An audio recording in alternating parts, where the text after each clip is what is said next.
I've read 12 books by Freida McFadden. Let's rank them. Last year I made a video ranking the 7 books I read, but now that I've read 12, let's do an update. Coming in at number 12 is Ward D. For me, this book was super predictable. I kind of knew what was going to happen right from the jump. This is at the bottom of my list. Number 11 is The Teacher. I felt like this one dragged on. I said this in my last review. This was too long and I didn't have any sort of like giant twist, which is what I love in her books.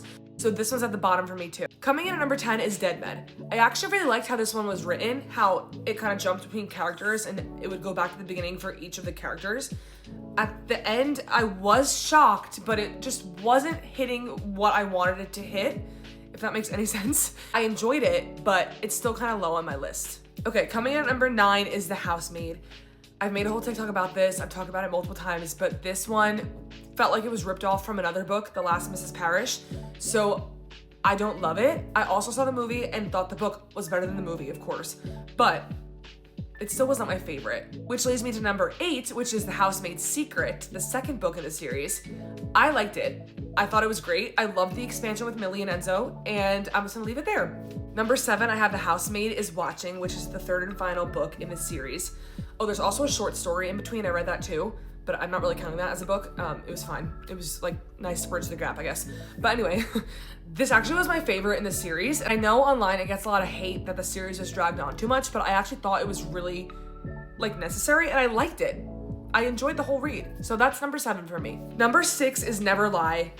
I mean, if you're looking for like a cozy blizzard winter book, like pick this one up. It's so creepy. It's so good. Number 5 is Dear Debbie. I just finished this one yesterday. Oh my God, I could not get enough of this book. I loved that Debbie was so sick, but you could still find ways to relate to her. And I just thought the book was really well done. Coming in at number 4 is The Inmate. This was the first book I ever read about life in a prison, which I thought was so interesting because I don't typically gravitate towards that type of content. And that epilogue is crazy. Coming in at number 3 is The Surrogate Mother. Guys, I couldn't even like predict what I thought was gonna happen. I just was shook the whole time. And that was a book that I think I read in like one day because I couldn't put it down and I couldn't stop thinking about it until I finished it. It was so worth it. The twist, you don't see it coming, at least I didn't, and you're gonna love it. Number 2 is The Crash.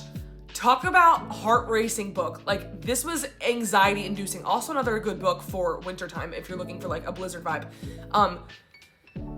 Like I didn't even know like how to feel while I was reading it. Like I was just in shock over everything that was going on and I could not stop thinking about this book even well past when I finished it. So that's how you know it's a good book, when you still think about it, and that's my number 2.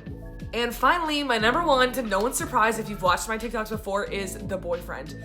This book, out of all 12 of these books, was the only one where I quite literally had a different theory every chapter and I was not right about a single theory. Like she literally turned it around so many times and I was just like, oh, I know sometimes people think that's too much, but I loved it and I thought that book was incredible.